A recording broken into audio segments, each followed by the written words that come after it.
hindi niya kayang i-repeat ang sarili. Ganyan yung sakit niya. So, nakakalimutan niya. So, having said that, siya kasi yung tipo ng director ng hindi theory ang collaboration.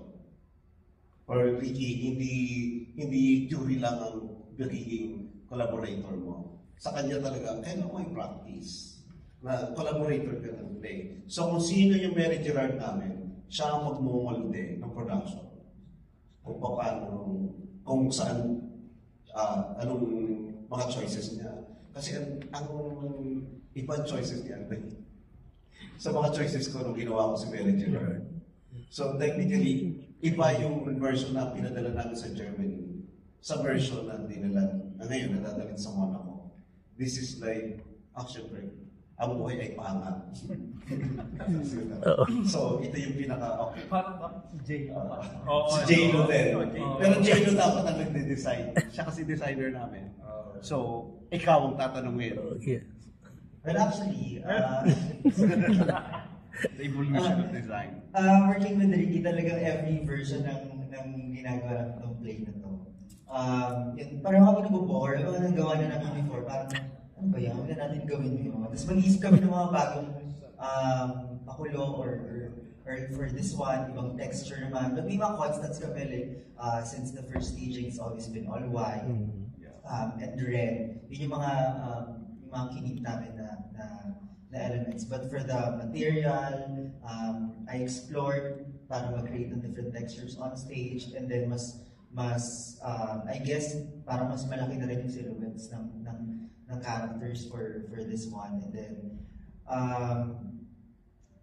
ang pinaka nagbago talaga for this staging is really the end dress ni Mary Gerard. Actually, every show, every version, iba yung ginagawa kong finale dress. And tama si Sir Lau na even sa designing, nagiging dependent ako sa kung sino yung Mary Gerard. Kung anong klase yung texture, yung silhouette na hinihingi nung delivery of that Mary Gerard. And for this one, actually hindi ako nag-sketch for that costume. Talagang nag-design lang kami, okay, ganitong fabric, tapos umorder ako ng fabric, and then inaalala ko lang kung paano ni-run yung eksena na to ni Direk Andoy. Tapos kinot ko siya, tinahi ko siya in such a way na maitatranslate ko on stage yung ganong vision for manager in the end. Yeah, so parang mas expressionist yung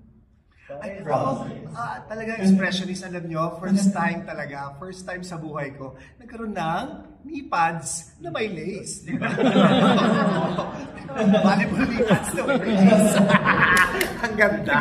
May available na as merch. Available po ito sa Ayun, so parang yung sinabi nga ni Lau, naka-ano naman siya kasi parang every show, mag-load ka sa sarili mo ako ganun. So, may hindi nag-work, may hindi nag-work. Then, lagi kong sinasabi na, yun nga, I collaborate with my actors, with the team.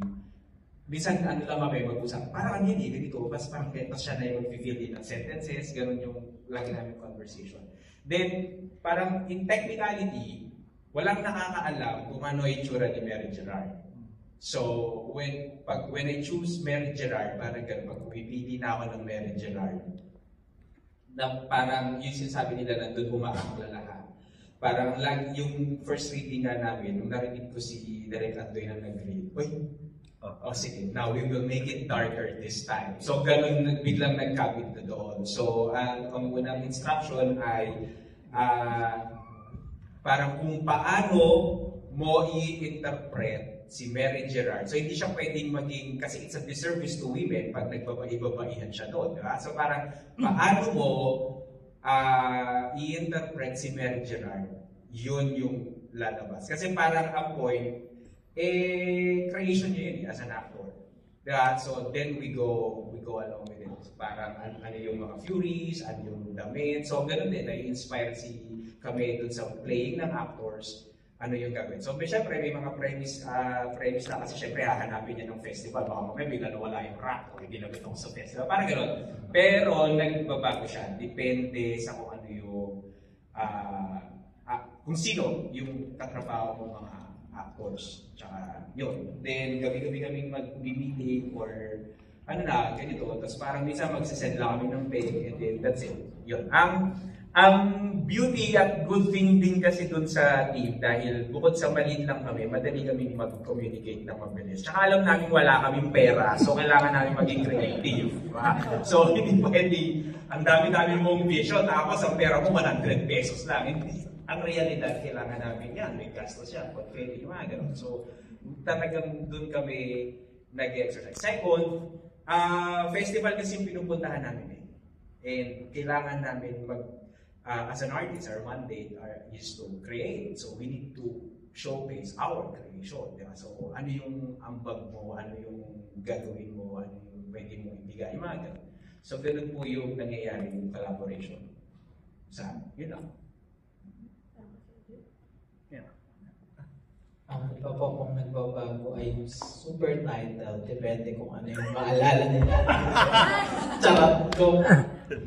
So, on that note po, thank you po sa lahat. And gusto ko lang din namin pasalamatan yung mga companies or yung mga companies na nabigay sa amin ng space at tumulong sa amin since 2019. Noong 2019 po, si Aramon Arts Center and BGC Arts Center provided a space for us.